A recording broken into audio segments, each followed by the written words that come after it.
Shalom. This is your brother Yakar Aram from Great Millstone, Houston. I'd like to start off by giving all praises, honor, and glory to Yahweh, by Hashem, Yahweh Shah, by Hashem, Rakakadash. Double honors to our elders and apostles. Peace and salutations to the hopeful elect scattered across the four winds. This is back with another quick lesson. I want to go into this real quick. This is Psalms 147 and 19. He showed his word unto Jacob, his statutes and his judgments unto Israel. He have not dealt so with any nation. As for his judgments, they have not known them. Praise ye Yahweh. So this means a lot because none of the other nations know the Lord's ways. None of the other nations are under a contract with the Lord to keep his ways. like the heathens, they have laws, but the Lord's laws are above those, and the Lord only showed his laws to Israel. You know, because what is let's get that. uh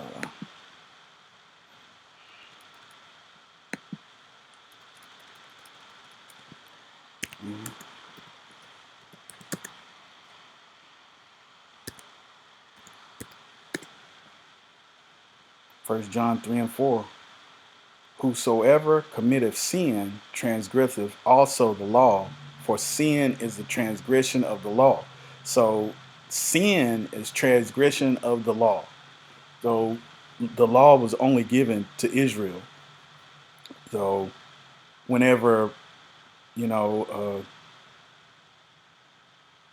well, the Lord said there's a whole lot of things in the Bible that people seem to say have been done away with, or are no longer or in effect, but that's not how the scriptures explain it. I mean, first of all, whosoever committed sin transgress also the law, for sin is the transgression of the law. And he showed his word to Jacob, his statutes unto Israel. He have not dealt so with any other nation. Okay, well, let's let's get one more to back that up. This is Matthew 5 and 17. This is red letter. This is Yahweh Shah, who the world ignorantly calls Jesus. This is him speaking. It says, think not that I have come to destroy the law or the prophets.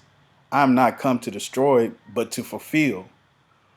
For verily I say unto you, till heaven and earth pass, one jot or one tittle shall in no wise pass from the law, till all be fulfilled.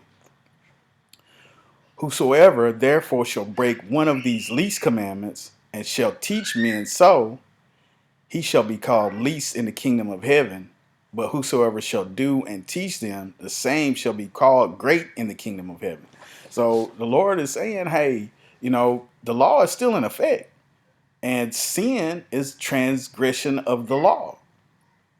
Let's go back to let's get a couple of laws. Okay, this is Deuteronomy chapter 21 and verse 15. If a man have two wives, one beloved and another hated, and they have both borne him children, both the beloved and the hated, and if the firstborn son be hers that was hated, then it shall be, when he maketh his sons to inherit that which he hath, that he may not make the son of the beloved firstborn before the son of the hated, which is indeed the firstborn. But he shall acknowledge the son of the hated for the firstborn by giving him a double portion of all that he have. For he is the beginning of his strength. The right of the firstborn is his. So right here, the Lord didn't say that it was against the law to have two wives. He said he made a provision. He said if a man has two wives, that in itself means that it's lawful. He didn't say, hey, you know what? Men should only have one wife. He didn't say that. He said, if a man has two wives, then hey, this is how you deal. You know. Well, let's get another one. This is Exodus 21:10. If he take him another wife, her food, her raiment, and her duty of marriage shall not be diminished. So, if he take him another wife, hey, he got a food, clothes, and he still gotta, get it in. You can't decide. Well, hey, I got a new wife now, therefore I'm not able to mess with you like that. No, if a man have two wives, and there's plenty of examples in the scriptures. There's plenty of examples in the scriptures where uh, a man had two wives, and the Lord never said anything was wrong with it. Here we go. An example here. Uh, this is 1 Samuel 1. Now there was a certain man of Ramoth Zophim of Mount Ephraim, and his name was Elkanah, the son of Jerahom, the son of Elihu, the son of Tohu, the son of Zuph, and Ephrathite.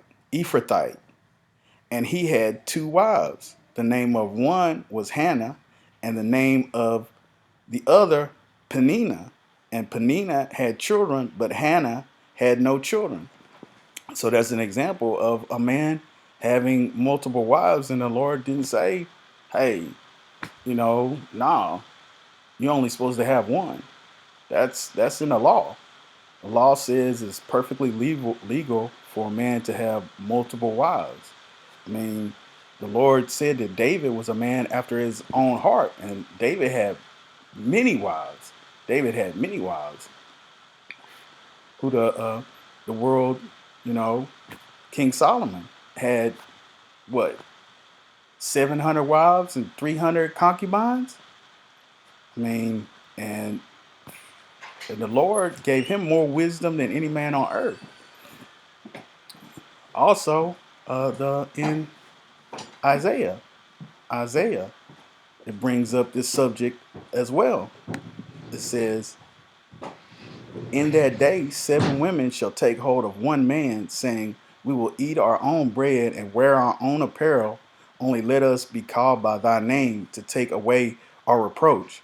So this is going to happen on the earth, because this is going to happen on the earth before the kingdom is set up. Because nobody will have a reproach once the kingdom is set up. Nobody will have. There won't be any women without the laws, statutes, and commandments. Any Israelite women without the laws, statutes, commandments inside of them. So they won't have a reproach. Yeah, I mean, yeah, this won't apply on the other side. This won't apply on the other side. But on this side, it's perfectly legal for a man to have multiple wives. It's not. This is not the best time to be doing that. And legally, in Esau's system, he'll put you in jail for that.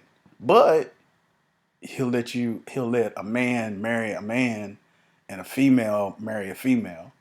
Like, well, they don't even know what a female is in today's society. This shit is so backwards. But yeah, King David was a man after the Lord's own heart, and yet he had multiple wives. Let's get that account. Okay, this is 2 Samuel chapter 12 and verse 7.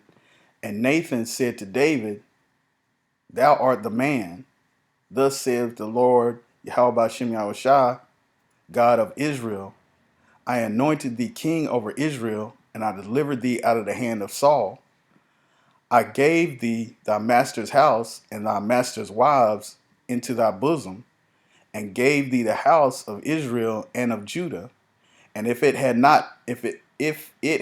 been too little, I would moreover have given unto thee such and such things. Wherefore hast thou despised the commandment of the Lord to do evil in his sight? Thou hast killed Uriah the Hittite with the sword, and hast taken his wife to be thy wife, and hast slain him with the sword of the children of Ammon. So the Lord was chastising King David not for having multiple wives, because King David had multiple wives. I mean, right here it says, okay, yeah, because his son, the Lord. Let me keep reading. Now, therefore, the sword shall never depart from thine house, because thou hast despised me, and hast taken the wife of Uriah the Hittite to be thy wife. Thus saith the Lord, Yahweh Hashem Yahushua, behold, I will raise up evil against thee out of thine own house, and I will take thy wives before thine eyes, and give them unto thy neighbor, and he shall lie with thy wives in the sight of all of this son. And you see that wives. So King David had wives, and he said, since you had done such a wicked thing, then I'm going to do the same thing to you. But the Lord never said you can only have one wife. And that is, that's something that I guess the Catholic Church did because of, the distribution of wealth. But the Lord gave his laws to Israel, and he not dealt so with any other nation. And the Lord said it's perfectly fine for a man to have multiple wives. It might not be expedient at this time, but it's perfectly legal. It's perfectly lawful uh, in accordance with the scriptures. Well, that's just a quick lesson. I want to give all praises, honor, and glory to Yahweh, Ba'ashem, Yahweh Shai, Ba'ashem, Rakah Kadash. Double honors to our elders and apostles of Great Millstone that taught us this truth.